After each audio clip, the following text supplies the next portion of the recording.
Now that we've added our particulate debris to our rigid body simulation, we can go ahead and start emitting some dust from this. Now, as with most things in Houdini, there are lots of different ways to go about doing this, but I'll show you a good example of one way you can approach it here. So I've started by bringing in my transform geometry for my rigid body sim, and I've also cached out the points for the debris sim. Now I don't want to use the actual instance geometry for the debris sim, partly because it's quite heavy, and also because I want to access some of the attributes on the actual debris points that we haven't transferred to our instance geo. And the main attribute that we'll be looking at in this case is the age. And because I'm interested in trying to emit some dust from the inside surfaces of our rigid body sim as well, I've brought in that geometry. This is the unsim geometry that I'm unpacking and then blasting away the outside. And after I do that, then I'm transforming the pieces. It's a little bit more efficient to blast away the outside faces before transforming it.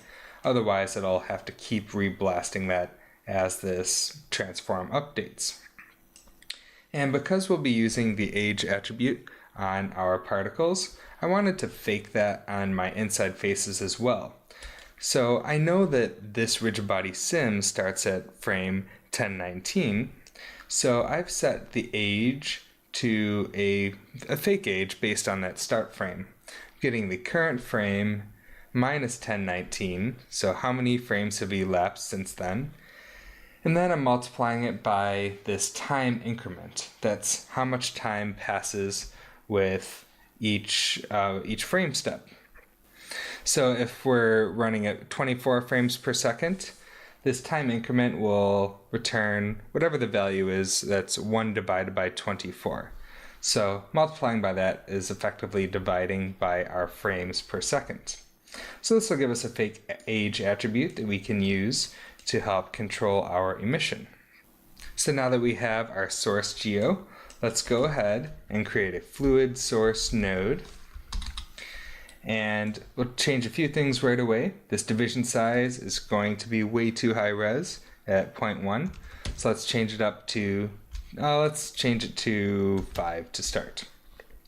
And the default is to build an SDF from geometry, but instead we want to stamp points. And then we'll use the settings on the stamp points tab to control that. So now let's pipe our geometry into that fluid source and take a look at that result.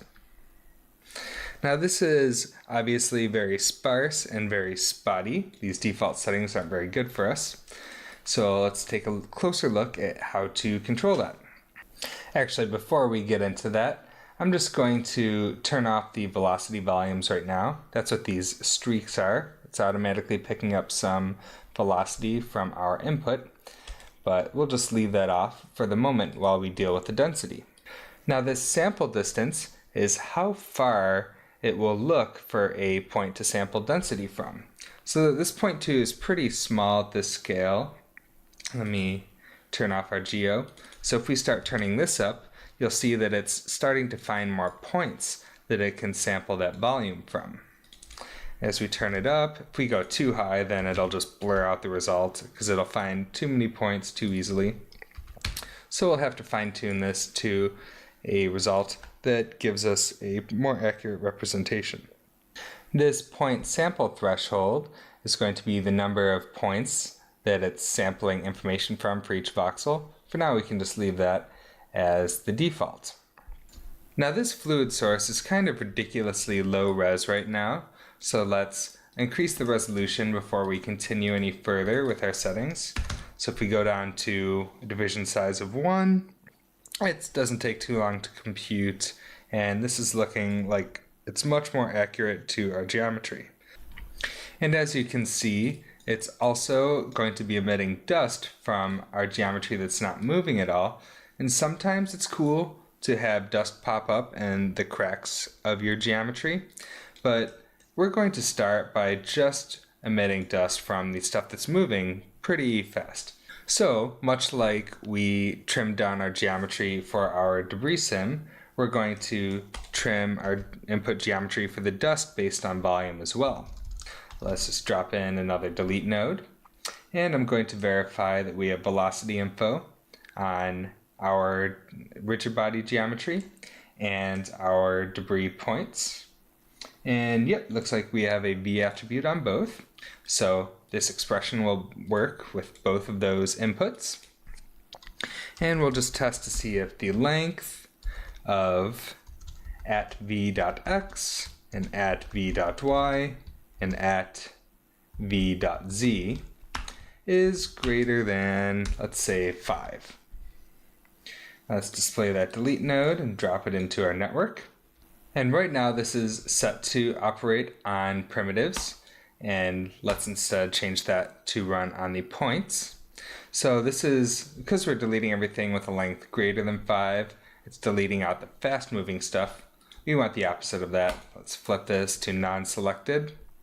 So now we should get only the stuff that's moving at a decent velocity. Cool.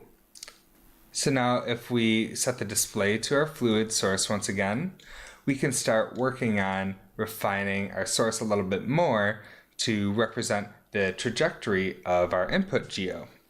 Now, if we were to use this source as it is right now, you would get lots of stamped sections of emission. So as things are being sourced, you'd see this being emitted in clumps frame to frame to frame, and it wouldn't be nicely connected by a trail of dust. It would just be spots. So an important fix for that is to use the motion blur on this fluid source node. Now if we go to that tab, by default it's blurring by one frame, which is probably fine, but it's only using one geometry sample. So if it's only sampling at one point in time, it's not going to give us any blur. Now if we increase this geometry sample setting to 4, it'll use 4 time steps to blur to its previous position. And we're just keeping an eye out for any spotty steppiness. Now by default, this fluid source will look for an attribute on the points called density, so then it'll sample whatever that density value is from the points. Now because we don't have that attribute, it's just defaulting to 1, but we can control our density a little bit more if we set that attribute prior to the fluid source node. So I'll just display the points while working on this here, and I'll create an attribute wrangle, and we'll make sure that this wrangle is running over points, which it is, and we'll say f for float at density equals, let's say it's 0.1, just to test it out. So now if we look at the fluid source again, we'll see a much less dense volume. You see this is a little bit more faint and wispy than it was before. It's just scaled down to 1/10 of the value it was before, because we have 0.1 for our density. Now this becomes a bit more interesting if I fade off the density emission based on the age of the points. Now let's say we want to emit densities of 1 at the beginning of the sim and stop the density emission by frame 1032. I'm going to look at the spreadsheet at frame 1032 here, and I'll see what the maximum age is. It looks like our max age is about 0.55, so we can use our fit function using the age as the input, and the minimum will be 0, and the maximum is that 0.55 value.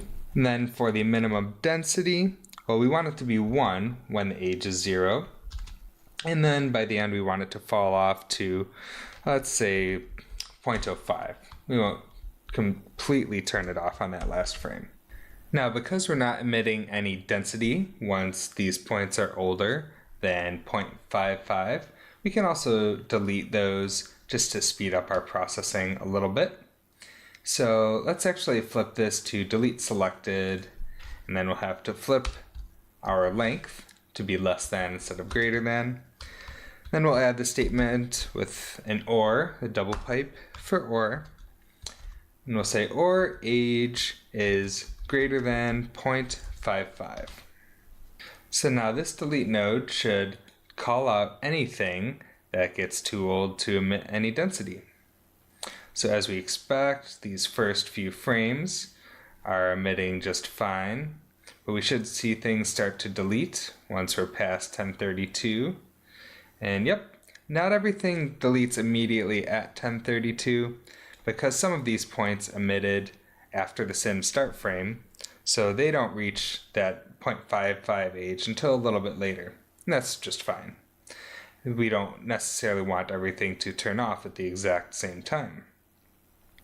And then if we compare the density at, let's say 1032, let's look at that fluid source node. You can see that this fluid source is picking up a much lower density value because it's later in time. And then if we compare that to the beginning, our first few frames, we'll see a much larger density value corresponding to that fall off that we made in that attribute wrangle node. So it'll emit much thicker dust at the very beginning. Now, because we're using some pretty detailed input geometry to build this fluid source, it's a lot of points and a pretty noisy inside surface. So we're already getting a fair amount of detail in our source, but sometimes you don't always get very much detail, especially if you're building your source from geometry instead of points. But it does look like, even though it's pretty detailed, we could probably use a little bit more. So I'm going to turn on the noise and set the element size a bit higher to 5, and this will add a bit more detail to our source as well. So you notice that after that processes, it breaks up the shapes a little bit, gives them a bit more of a cloudy look, and you can play around with this. It's very similar to other turbulence and noise setups in Houdini. Your amplitude, grain, turbulence. I won't bore you with all of the descriptions of all the parameters. I would just point you to the help docs to take a closer look at what those do. But the most significant ones I would say are this size is obviously very key to get things into the correct scale for your scene. And usually I'll leave the amplitude all the way up at 1. And yeah, I'll usually make it a bit sharper and increase the grain. And I'll often set turbulence a little higher to 3 instead of, I believe the default is 2. Now, if we take a look at our geometry and layer that in along with our fluid source, let's take a look at how those line up together. Now you can see that this fluid source appears to be shooting out a bit further beyond the actual geometry source here. And that's because this motion blur on the fluid source is, I believe it's blurring it in both directions. So it's essentially using the current point as a center point. And now if you look at this blur offset, this is essentially a time offset. And the hint will tell you that if you set the offset to 1, it's going to do a leading blur. And if you set it to -1, it's going to do a trailing blur. So I feel like it would make a lot more sense for the default to be -1.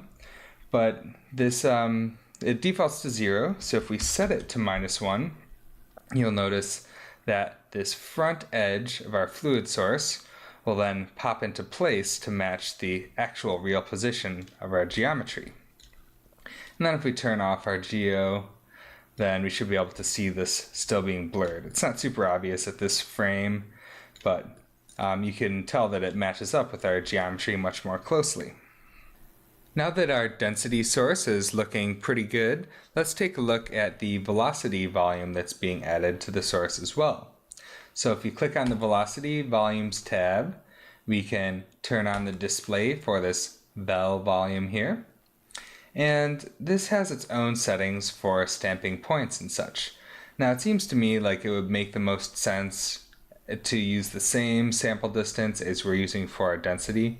Maybe there are some reasons not to, but I will channel reference those. So let's go to our stamp points and copy parameter on that sample distance. And let's copy that relative reference into our velocity distance. So now you're seeing this is picking up much more accurate information for those velocities. Now this curl noise allows you to add just some extra interesting noise to the velocity coming from the geometry. But I'm not going to add this in here. I think, we can always create some separate volumes to add to our simulation later. We can layer in multiple sources into our dust sim. So I'm just going to leave that out of this velocity source. I'll keep this purely as the object velocity and then wire in a curl noise separately if we decide we need it. Now, as you can see, this is only visualizing a slice of our velocity volume. That's controlled by this visualization tab here, and you can move this plane position if you want to look at the values and other parts of the volume. Now, you've probably noticed that this fluid source can take a while to compute every frame, and we don't want to be recomputing this all the time while we're running our simulation. So this is something that I would definitely recommend caching out to disk. I'm just going to create a ROP output driver, and I'll point this to a cache location, and then we can move on to actually running some initial dust sims.